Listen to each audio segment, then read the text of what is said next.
Namaste. Today we begin a new module which is markets, places where economics works. This module will have three lectures: demand and supply, elasticity, and government policy. So let us begin with demand and supply. A market is defined as a group of buyers and sellers of a particular good or service. So it is a group of buyers and sellers. It's not just a single buyer and a single seller, it is a group of buyers and sellers. You cannot have a market with only buyers, or you cannot have a market with only sellers. It has to be a market of or a group of buyers together with the sellers of a particular good or service, which means that there can be different markets for different goods and services. So, for instance, we can have a market for food grains, we can have a market for gold, we can have a market for selling and buying stocks, and so on. So, it is a group of buyers and sellers of a particular good or service. Now, buyers determine the demand for a product, and sellers determine the supply for the product. So buyers are those who are asking for the product. They want to purchase these products. So they create a demand in the market. So the more the number of buyers, the greater will be the demand. Similarly, the sellers determine the supply in the market because the sellers are the suppliers of the good or service. So if there are more number of sellers, or if each seller decides that he or she is going to supply more amounts of these goods and services, then the supply in the market will go up. So buyers determine the demand for a product and sellers determine the supply for the product. And there are different kinds of market. We can have an organized market, such as the market for a food grain. So, in the case of an organized market, different buyers and sellers come to a place and they play by certain rules to sell their products. In a number of these organized markets, the buying and selling of goods could be, say, through the use of auctions or through certain other institutional mechanisms. So, this is an organized market. On the other hand, you can also have certain unorganized markets, such as ice cream shops. Now, in the case of an ice cream shop, there is no fixed procedure for buying or selling. We do not have an auction. You just go to an ice cream shop, you pay the money, and you get the ice cream. So, this is an unorganized market. We are not seeing any sort of an organization of different buyers or different sellers who are coming together for meeting a specific purpose. So, this is an unorganized market. Similarly, the market may be competitive or it may be uncompetitive. A competitive market is defined as a market in which there are many buyers and many sellers, so that each has a negligible impact on the market price. A market in which there are many buyers and many sellers, so that each has a negligible impact on the market price. So, what we are referring to here is that in a competitive market, because there are several buyers, and so the buyer is unable to determine the market price. Suppose there were only a few buyers, or let us say that there was only a single buyer. Now, the amount of money that this buyer is able and willing to spend in the market, that would determine the price of the products. Because if, say, the buyer goes to a market and says that I can only pay 100 rupees for this particular product. Now, in that case, there is no way in which any seller would be able to sell it for more than 100 rupees because there is only a single buyer. Now, similarly, if there is a single seller, in that case, the rate at which the seller is ready to sell, that would be the market price. But in the case of a competitive market, we have many buyers and we have many sellers, so that any one buyer or seller is unable to determine the market price. So, for instance, if our buyer is there and he is ready to pay, say, 100 rupees for, say, 1 kg of rice, and if there is another buyer who is ready to pay 105 rupees, So in this case, the buyer who was ready to pay 100 rupees, he is not able to change the market price. Similarly, if you have a number of sellers, so the seller who sells at the lowest price would be determining the market price, but other sellers will not be determining the market price. So in a competitive market, the buyer who pays the largest price and the seller who sells at the lowest price, they determine what would be the market price. Any other buyer or seller are unable to determine the market price because they do not have a power to change the market prices or to influence the market prices. Now, other characteristics of perfectly competitive markets include things such as goods that are offered for sale are exactly the same, which means that if you have, say, a market for food grains, and there is one seller who is selling a good quality food grain, and there is another seller, or let us say all the other sellers are selling a bad quality food grain. Now, in that case, the seller who is selling the good quality food grain, because he is the only one who is selling the good quality food grain, he would be able to influence the market prices. But if you have goods that are uniform, so every seller has the same good of the same quality, then we would say that the market is competitive. If there is a variation in the quality of the goods that are being bought or sold in the market, then we will say that this is not a perfectly competitive market. It is still a competitive market because you have many buyers and sellers, but it is not perfectly competitive because there could be certain buyers or sellers who value the quality of the goods, and in that case they would be influencing the market prices. So there is a slight amount of influencing of the market prices, and so if the goods are not uniform, we will say that this is not a perfectly competitive market. Then there are so many buyers and sellers that no single buyer or seller has any influence over the market price, and all buyers and sellers are price takers. Now, what do we mean by price takers? It means that at the market price, the buyers can buy all they want and the sellers can sell all they want. What we are saying here is that there are many buyers and sellers. No buyer or seller has any influence over the market price. And once the market price has been determined by the behavior of so many buyers and sellers, then at the market price, the seller should be able to sell as much of as the good as he wants to. And the buyer should be able to buy as much amount of good as he wants to. That is, if the buyer has say purchased 10 units of something, then the 11th unit will also cost the same as the 10th unit. The 12th unit will also cost the same as the 11th unit, and so on.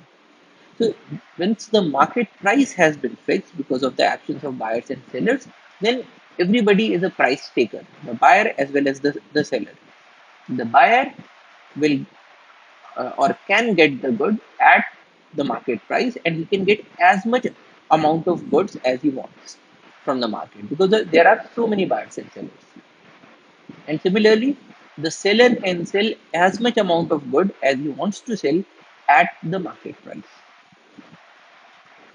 Then there is a perfect information transfer regarding prices. It means that if there is a market, there are so many different buyers and sellers, they are selling goods at different prices. So every buyer and every seller should know who is buying and selling at what price. What it means is that suppose in the market you have 100 sellers, and say each of these sellers is selling rice at the rate of 80 to 150 rupees a kg. Now, if as a buyer I enter into this market, I should have a perfect information about who is selling at what rate so that I am able to buy at the lowest price. Similarly, if I am a seller, I should know who is buying at what price so that I can sell my products to that person who is buying at the largest price. And so, when you have a perfect transfer of information, then there will be an equilibrium. So the seller will be selling the goods to the buyer who is paying the highest price, and the buyer is buying the goods from the seller who is selling at the lowest price.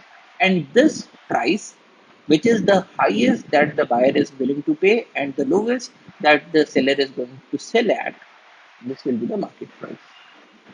So for a perfectly competitive market, there should be a perfect flow of information about the quality and the price of goods that are being bought and sold. The market should have well-defined property rights, which means that the only way in which you can buy or sell a good is through the market. Nobody can go to a seller and say snatch the goods, because if the seller is having this idea that my goods can be stolen, then he or she will not be providing such a huge amount of good to the market as he would have provided if there are perfect property rights. Similarly, if there is a buyer, he should have confidence that there are property rights and his property rights are going to be respected. So, the working of the market requires well defined property rights, and this is a characteristic of a perfectly competitive market. Then there should be a free entry and exit into and from the market. What that means is, if there is a seller and this seller comes to know that say rice is being sold at 100 rupees a kg. Now, if this seller thinks that, oh, I can sell my rice at 99 rupees a kg, I can sell it for less than what the current market price is, then this seller should be able to enter into the market. There should not be any restriction that only the sellers that are there in the market, they will be the only ones who are going to sell things. So any seller should have the opportunity to freely enter the market. Now, similarly, if there is a seller who finds out that I cannot sell below, say, 105 rupees, this seller should have the option of exiting the market. So he can take his goods and move out of the market. Similarly, the buyer should be able to enter and exit freely. So it means that there is no restriction on the number of buyers and sellers, and so anybody can enter the market or anybody can exit from the market. So this is also another characteristic of a perfectly competitive market. Then it assumes that there is rationality. Both the buyers and the sellers are trying to maximize their utility. Now, we have seen before as well that economics assumes that everybody is a rational decision maker. And in the case of a perfectly competitive market, then we assume that everybody is a rational thinker, the buyers as well as the sellers. Now, both are acting to maximize their utility, they are trying to maximize their welfare. And then there are zero transaction costs, which means that if the market is large in size, I, as a buyer, should not have a thought that, oh, that seller is selling at a great distance. How am I going to go to that place? So it says that there are zero transaction costs. There is no cost for a buyer to move from one seller to another seller. He does not have to pay money to go from one seller to another seller. He does not have to pay time to go from one seller to another seller. And similarly, the sellers also do not have any transaction costs. So they can sell their goods to the buyer who is willing to pay the maximum amount of money. So this means that there is no transaction cost. Now, why are we making all these assumptions? This is because a perfectly competitive market is a theoretical concept. There is no market in the world that is perfectly competitive, because in any market there are transaction costs. In any market there are a fixed number of buyers and sellers, and in a number of markets there is no free entry and exit. So a number of these assumptions are violated. The goods that are offered for sale, they may be different. There is a branding of goods in most of the markets. So people may not consider one brand to be equivalent to another brand. Not everybody is a price taker.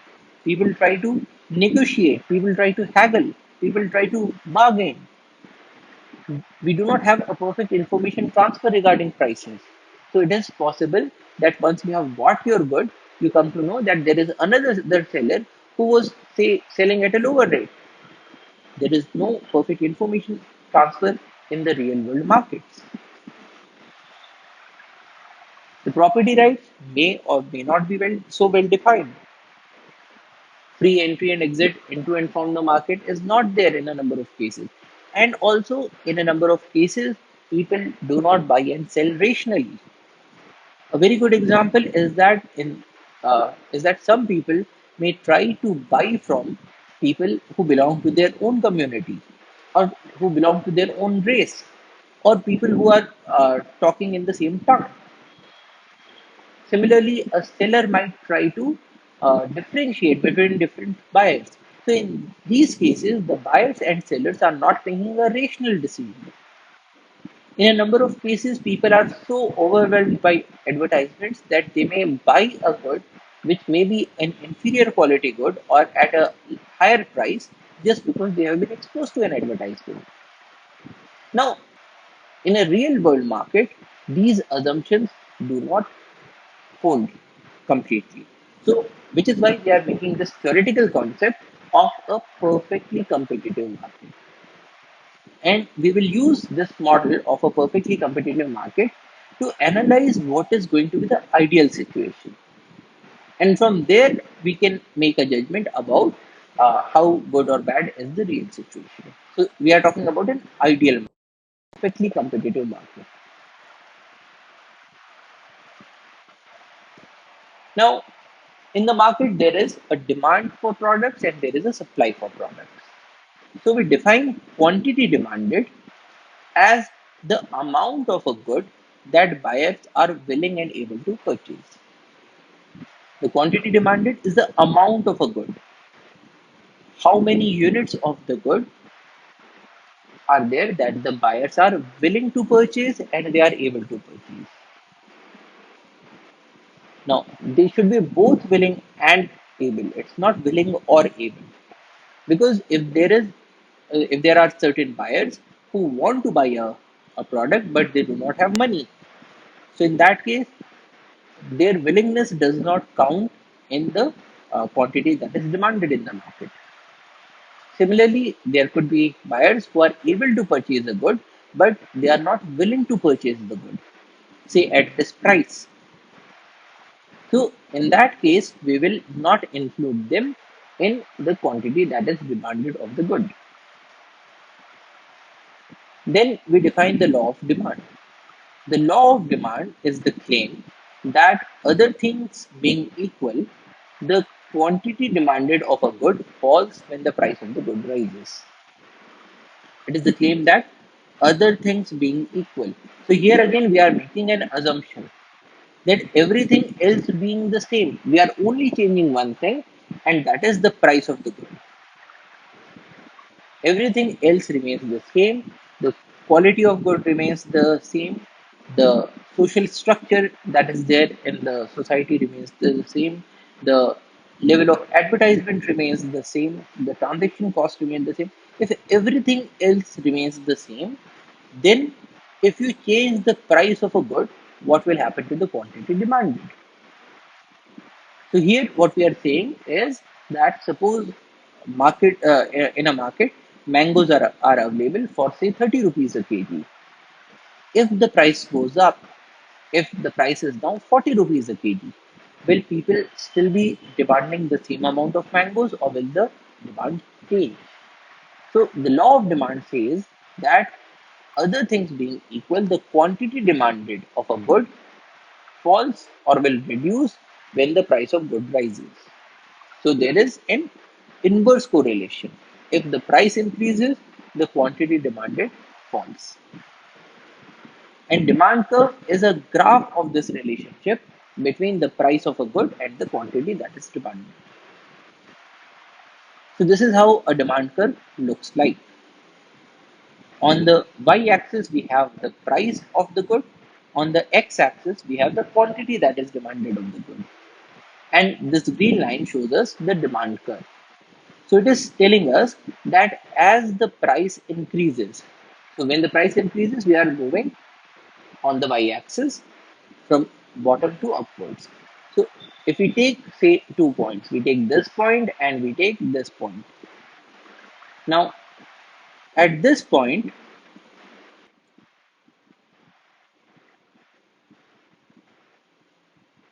so let us draw these lines.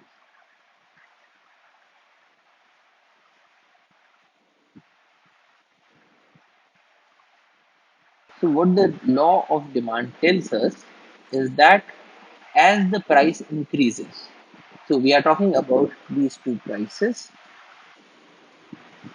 So this is the price P1, and here you have the price P2. Now, as the price has increased from P1 to P2, what happens to the demand, or let us say the quantity demanded? So at price P1, the quantity demanded was this much, Q1. And at price P2, the quantity that is demanded is Q2.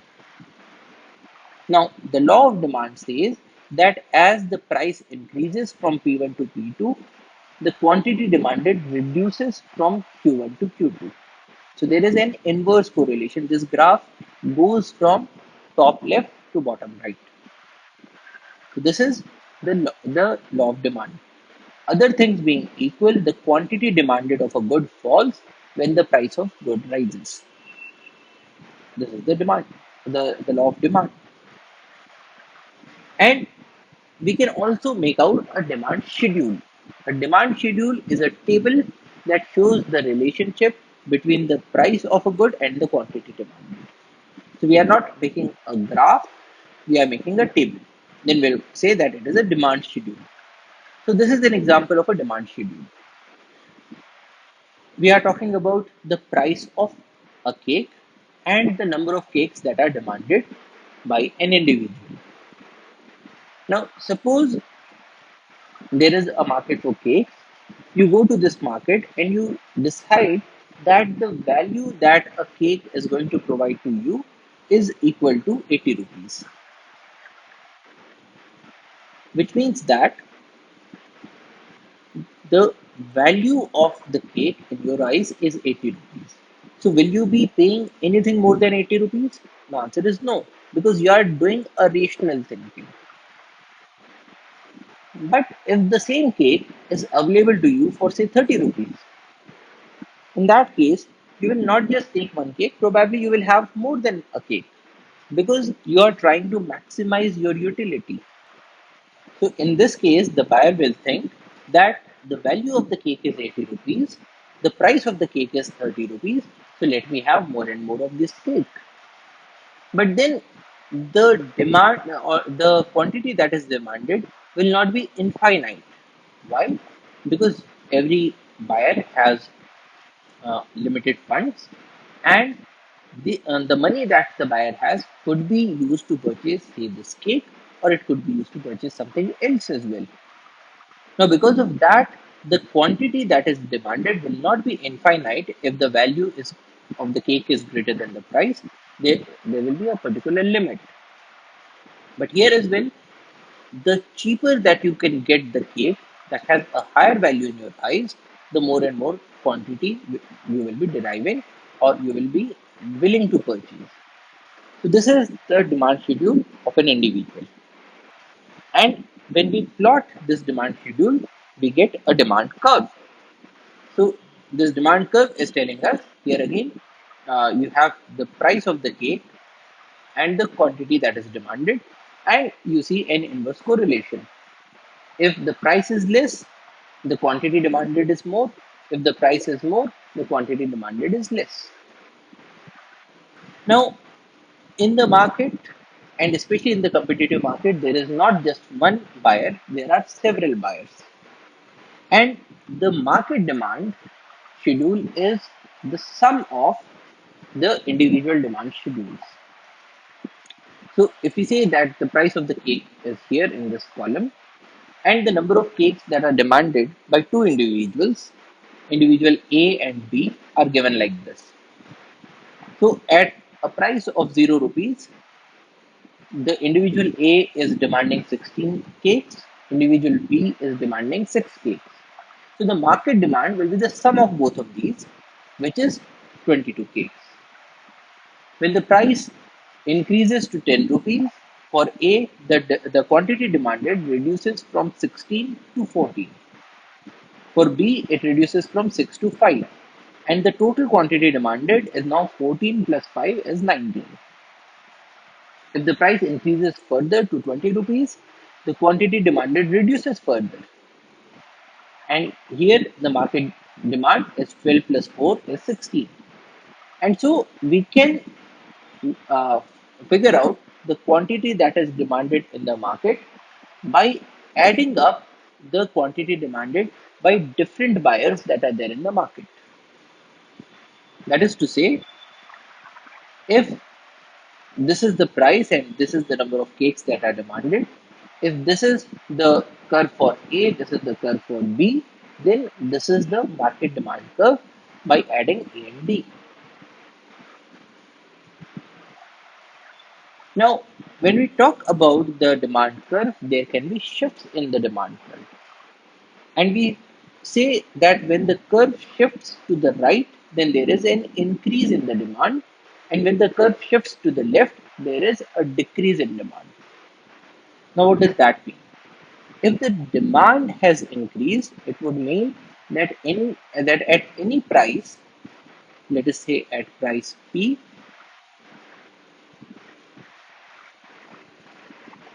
so at any price P, the quantity that is demanded has increased if there is an increase in demand. So earlier the quantity that was demanded was this Q0. The quantity that is demanded now is this Q1. So if there is an increase in demand, then more will be the quantity demanded at any price. So in place of this price, if we say shift to another price, if we talk about the price here, so if this is P, this is Q0, and this is Q1. So the quantity that is demanded at this price also has increased. You take any price, and when there is an increase in demand, the quantity demanded will increase. And we represent it on the curve as the curve shifting to the right. On the other hand, in the case of a decrease in demand, the quantity demanded at any price reduces, which is to say that earlier the price was Q0 and earlier the quantity that was demanded was Q0. Now the quantity demanded is Q2 and Q2 is less than Q0. So this is showing a decrease in the demand. So the quantity demanded at any price reduces or the curve shifts to the left. Now it is important to remember here that there are two kinds of movements. One is the shift of the curve either to the right or to the left, which is known as a shift in the demand curve. And the second thing is movement along the curve. So if we talk about this green curve, if the price changes, then the quantity that is demanded also changes. When the price increases, so you can have a situation that you have this point and you have this point. Now, in the case of this green curve, if we say that the price has increased, so we are moving from this point to this point, the quantity that is demanded decreases. So the quantity demanded here is more and the quantity demanded at this point is less. Now this is known as a movement along the demand curve. But when the demand curve itself shifts, then we say that there is a shift in the demand curve. Now, what can cause such shifts? Things include changes in the income. So, if there is a normal good and you have an increased income, then you will demand or you will demand more quantity of the good. A normal good is defined as a good for which, other things being equal, an increase in income leads to an increase in demand, such as ice cream. So what we are saying here is that if your income is 10,000 rupees a month and you are demanding say 3 ice creams in a month, if your income increases, so in place of earning 10,000 rupees a month, you are now earning 30,000 rupees a month. Then the number of ice creams that you will demand will also increase. In that case, we say that it is a normal good. On the other hand, there could be certain goods that are known as inferior goods. An inferior good is defined as a good for which, other things being equal, an increase in income leads to a decrease in demand, such as coarse grains. So, what we are saying here is that when you were earning 10,000 rupees a month, and suppose you were buying 30 kgs of coarse grains, say millets, in a month. Now, if your income increases, in place of earning 10,000 rupees, you are now earning 50,000 rupees. Will you be eating more and more of these coarse grains, or will you shift to finer grains? The answer is you will shift to finer grains. Probably you will shift your food habits to incorporate more of milk, or more of fruits, or more of meat. So, in that case, the quantity of the coarse grains that you were demanding will go down. So, this is an inferior good, a good for which, other things being equal, an increase in income leads to a decrease in demand, such as coarse grains. So, changes in income will lead to changes in the quantity that is demanded at any price. Now, when we are talking about the normal good or the inferior good, we are only talking about changes in income which is leading to a change in the demand. Now, this change in the demand will be at any price. So, suppose earlier the ice cream was available at 10 rupees for an ice cream. You start earning more, so you demand more of ice cream at 10 rupees. Suppose the price of the ice cream was 20 rupees. Here again, if you have an increased income, you will ask for more ice cream. So, it does not matter what was the price of the ice cream. So, other things being equal, an increase in income leads to an increased demand at any price. So, this will shift the demand curve. So, if people have more income, the demand curve will shift towards the right. If people have a reduced income, the demand curve will shift towards the left for normal goods. Other things that shift the demand curve is the price of the related goods, in which case we talk about substitutes and complements. Now, in the case of substitutes, it is two goods for which an increase in the price of one leads to an increase in the demand for the other, such as rice and wheat. So, rice and wheat are substitutes because they are both staple grains.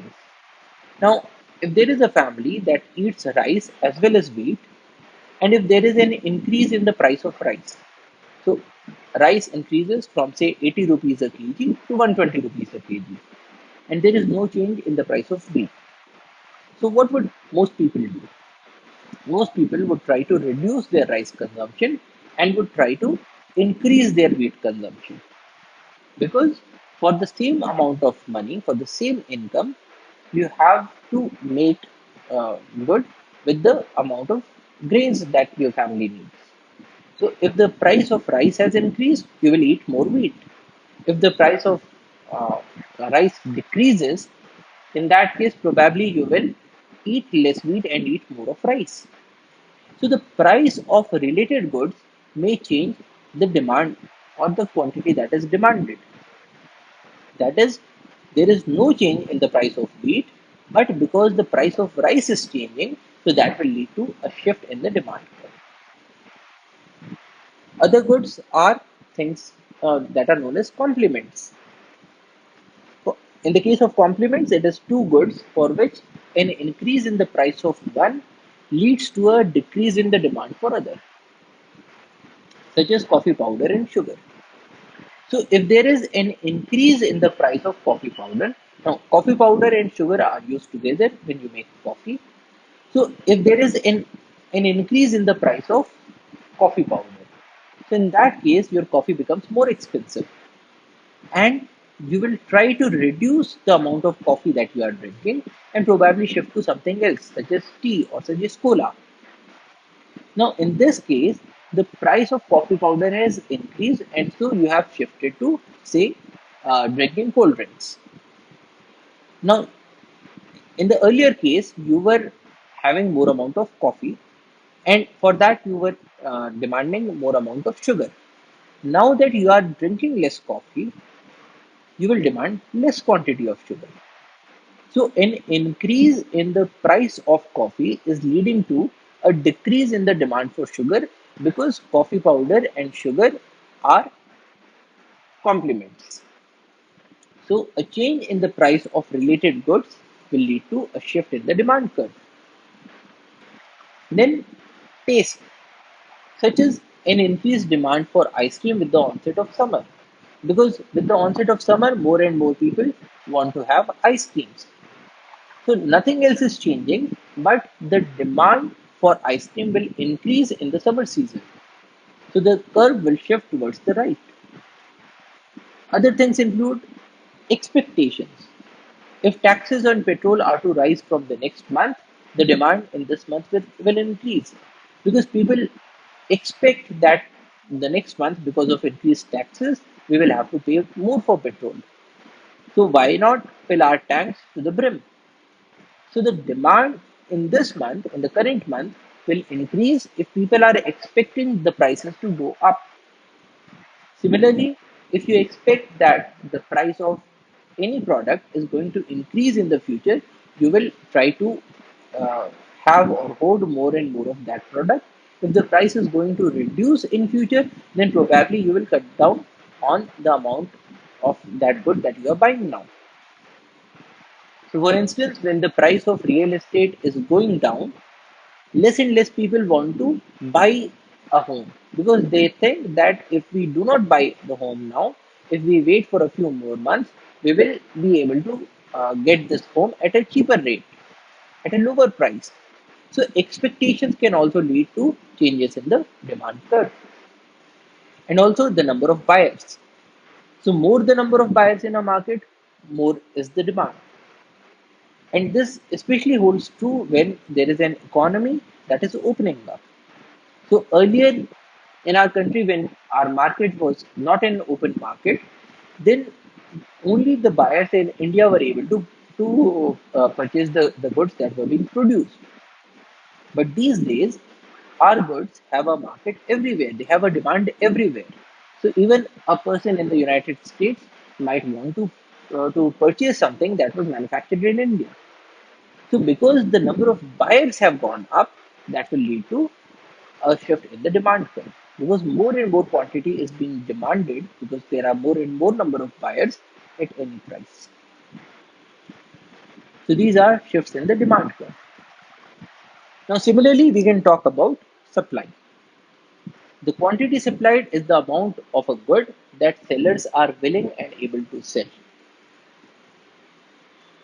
The sellers should be willing to sell at that price, and the sellers should be able to sell. That is, they must be having the good, or they must be in a position to make the good.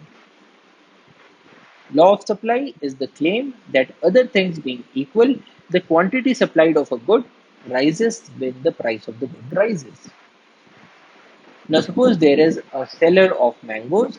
If the price of mango increases, then this seller will be ready to supply more quantity of mangoes, because he wants to maximize his profit. When the price increases, he will supply more mangoes. When the price decreases, then probably he will supply less mangoes. So this is the law of supply. Other things being equal, the quantity supplied of a good increases or rises when the price of good rises. And we can represent it through a supply curve, which is a graph of the relationship between the price of a good and the quantity that is supplied of the good. So this is the supply curve. When the price increases, so you are moving from, say, this point to this point. So when the price increases, the quantity that is supplied also increases. So this is the law of supply. We can represent the law of supply through the supply curve or through the supply schedule. A supply schedule is a table that shows the relationship between the price of a good and the quantity that is supplied. So this is a supply schedule, the price of a cake and the number of cakes that are supplied. If the price of a cake is 0 rupees, then probably no seller will be supplying any cake because it will only result in a loss because there is a cost involved in making the cake. If the price of one cake is 10 rupees, then again, if the cost of manufacturing is greater than or equal to 10 rupees, then no seller will be able to or able and willing to supply the cake. If the price increases to 20 rupees, probably a seller is ready to supply two cakes. If the price increases further to 30 rupees, the seller will supply more number of cakes because now the seller is getting an incentive to increase his profit by making more and more number of cakes. If the price of one cake increases to 80 rupees, probably the seller will be ready to supply 14 cakes. Now, here again, if the cost of making a cake is 10 rupees, then at a price that is greater than the cost of manufacturing, say at 80 rupees, the number of cakes that are supplied by the seller will not be infinite because there is an opportunity cost involved. So even though by supplying more and more number of cakes, the seller can maximize his profit, but then he also has a dearth of time. So the number of cakes that he supplies at any price will not go to infinity. And we can use this supply schedule to make a supply curve. So here it is showing that as the price of the cake increases, the number of cakes that are supplied, they also increase. And in a market, as we have seen before, if there are multiple suppliers, then the total supply is equal to the supply of cakes by each seller. So at 0 rupees, seller 1 is going to supply 0 cakes, seller 2 is going to supply 0 cakes, so the total market supply is 0. At 10 rupees, again 0, 0, so it is 0. At 20 rupees, individual A or seller A is ready to supply 2 cakes. Individual B thinks that I still cannot supply any cake. So here the market supply is 2 plus 0 is 2. At 30 rupees, it is 4 plus 1, which is 5. At 40 rupees, it's 6 plus 2 is 8. So here we are observing that at any price, if you take the sum of the cakes that are being supplied by each seller, you will get the amount of cake uh, that is being supplied to the market. Or we can also say that if the red curve is showing the supply curve of seller A, the blue curve is showing the supply curve of seller B, then this green curve, which is the sum of A and B, is telling us the supply curve of the market. And as before, we can talk about movement along the supply curve and shift in the supply curve. So in this case, we are moving along the supply curve. But if there is an increase in supply, it would mean that at any price P, the quantity that is supplied would increase. So we will show it by means of a curve that has shifted to the right. So this blue curve is showing an increased supply as compared to the green curve. Similarly, if there is a decrease in supply, it will mean that less quantity is supplied at any price. And this would be represented by a curve shifting to the left. So this is a shift in the supply curve. Now, what can cause such shifts? We can have changes in the input prices. So in the making of a cake, you require flour, you require sugar, and if the price of flour changes or if the price of sugar changes, then each seller will be more or less able to supply the cakes to the market at any given price point. So that would lead to a shift in the supply curve. Because earlier, when the prices were low, one seller was ready to supply, say, two cakes for 10 rupees. Now the price of sugar has gone up, the price of flour has gone up, and it is now taking him 12 rupees to manufacture a cake. So in that case, the number of cakes that the seller is willing to supply or is able to supply to the market at 10 rupees will become zero. So in place of supplying two cakes, he is now supplying zero cakes. So it is telling us that at this price point of 10 rupees, the number of cakes that are being supplied to the market, they have gone down. And so we will see a shift to the left in the case of supply curve. Similarly, if the cost of inputs goes down, that is, if it has become cheaper to purchase flour and to purchase sugar, then probably each seller will be able to supply more of the cakes at any given price point. And so we will see a shift in the supply curve towards the right, which will show us an increase in the supply. So the shifts in the supply curve can be caused by changes in the input prices or because of changes in technology, which also changes the, the cost of producing a cake. Also, changes in expectations can lead to changes in the supply curve. So if the price of sugar is expected to rise from the next month, the seller may choose to stock the sugar and not supply it. So it is telling us that similar to the case of an increased taxation in petrol, if next month the price of petrol is going to go up, then each person would want to stock the petrol, and so the demand for petrol will go up. Now, what will happen to the supply? If you think about petrol from the seller's point of view, the seller would say that okay, next month the price of petrol is going to rise, so and I have this stock of petrol. Why should I sell it for a lower price? Why should I not hoard this petrol and sell it in the next month? So, because of an expectation of change in price, there can be a shift in the supply. Also, the number of sellers.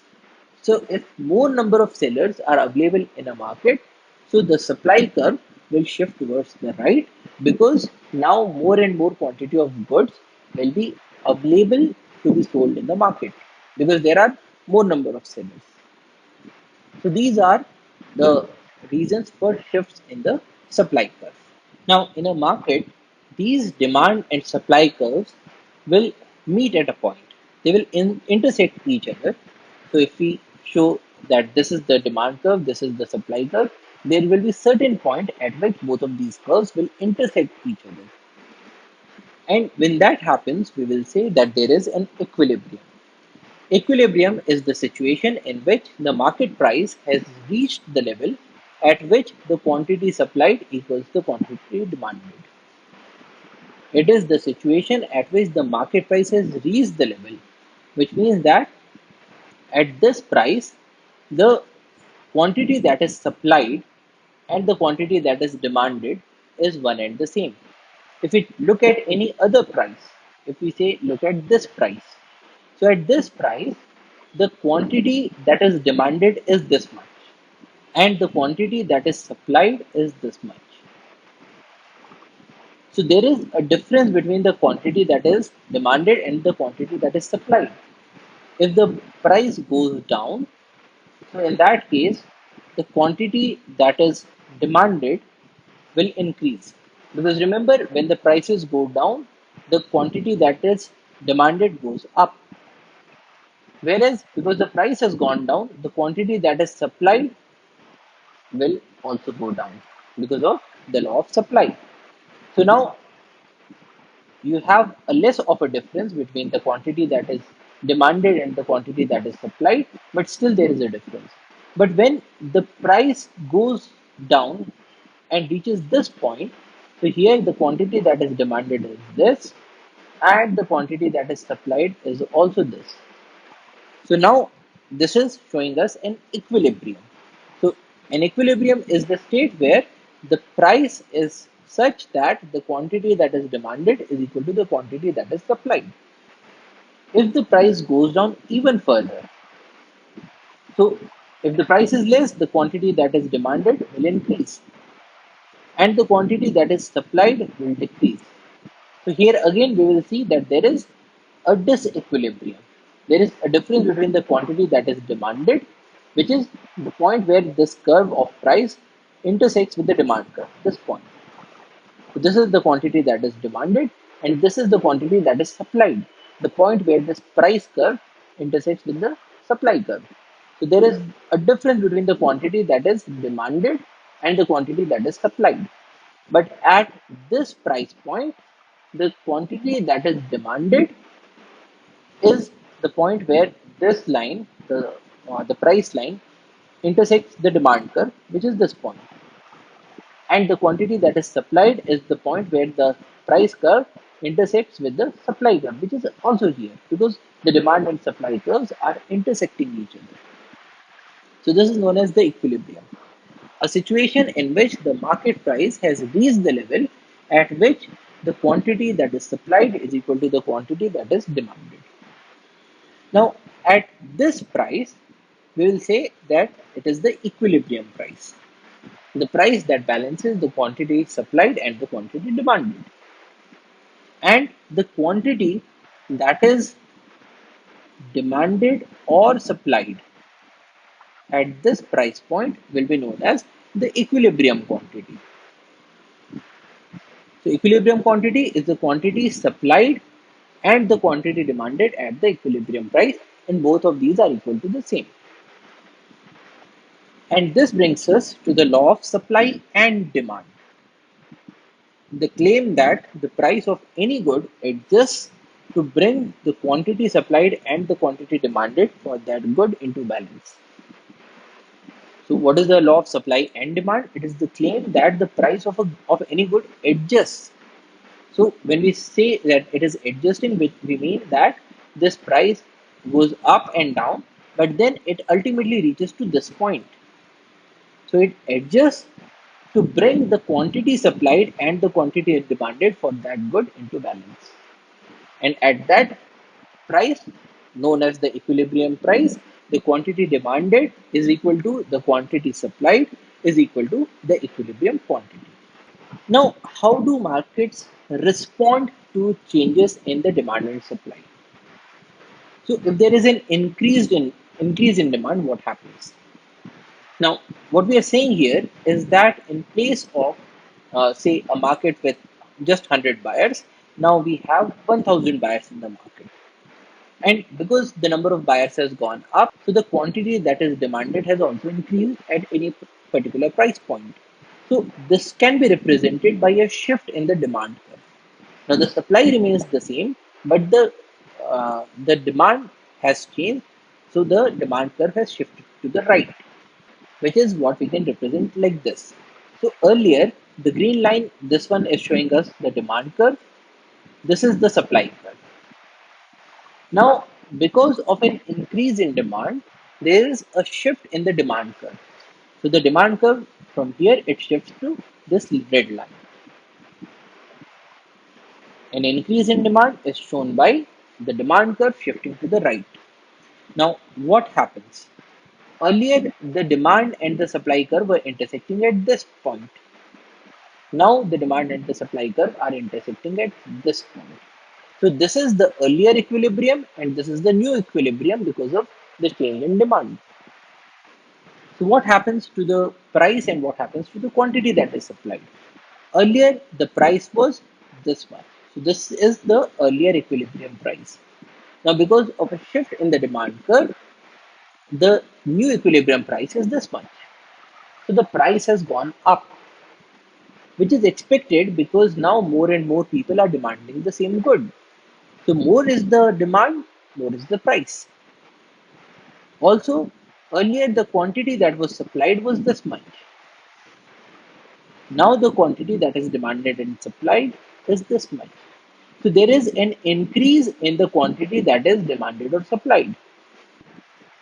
So, an increase in demand with no change in the supply will increase the price and it will increase the quantity that is demanded or supplied. So an increased demand leads to more price and more sales. What happens because of a decrease in supply? So a decrease in supply will be shown by a supply curve that is shifting to the left. So earlier this was the demand curve and this was the supply curve, and this was the earlier equilibrium. Now there is a decreased supply, so the supply curve has shifted to the left and we now have this red colored supply curve. The demand has remained the same and this point is showing us the new equilibrium. Now what are the impacts in the market? Earlier the equilibrium price was this much, the new equilibrium price is this much. So the price has gone up because there is a decreased supply in the market. So a decrease in supply will lead to more price. What happens to the quantity that is demanded or supplied? Earlier, the quantity demanded or supplied was this much. Now it has reached to this point. So there is a decrease in the quantity that is demanded or supplied. So a decrease in supply will lead to an increase in price, but a decrease in the quantity that is demanded or supplied. That is more price and less sales. Now, what happens when there is an increased demand and there is a decreased supply? Now, in this case, we are saying that there is an increased demand plus a decreased supply. Now, this an increase in demand leads to more price, a decreased supply leads to more price. When both of these are acting together, we will have more price. An increased demand led to more sales, a decreased demand led to less sales. So when both of these are acting together, then we may have more sale or less sale or the same sale. So let us look at these. So earlier the demand curve was this green line, the supply curve was this green line, and this was the earlier equilibrium. Now there is an increase in demand, so the demand curve has shifted from here to here. So the demand curve has shifted to the right because there is an increased demand. The supply has reduced, and so the supply curve from this it has shifted to this. So there is a decrease in supply, and this is leading to this new equilibrium. Now, in this case, the earlier equilibrium price was this, the new equilibrium price is this. So, as was expected, the prices increased.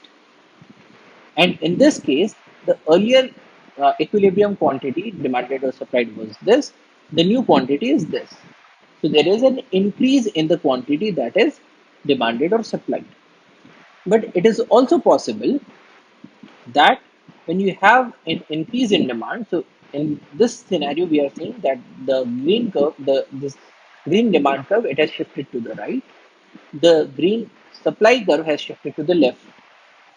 And in this case, the earlier equilibrium was here, the new equilibrium is here. Earlier equilibrium price was this, the new equilibrium price is this. So here again, the price or the equilibrium price has gone up. But the earlier quantity demanded was this, the new quantity demanded is this. So there is a decrease in the quantity that is demanded or supplied. So it is possible in the case of an increased demand and a decreased supply at the same time, it is possible that the sales may increase or the sales may decrease. But in any case, the price will go up. So we had seen in the 10 principles of economics that markets are usually a good way to organize economic activity. And in this case, we are observing that a very big benefit of a market is that it reaches into an equilibrium by itself. Now, in the case of a free market, in the case of a competitive market, there is no requirement of a government to state that this will be the price of mangoes, this will be the price of rice, this will be the price of dal, and so on. The market will reach to an equilibrium by itself through the working of the law of demand and supply. So, markets are a good way of organizing economic activity, and now we are analyzing how the markets work by using a theoretical foundation. So that's all for today. Thank you for your attention. Jai Hind.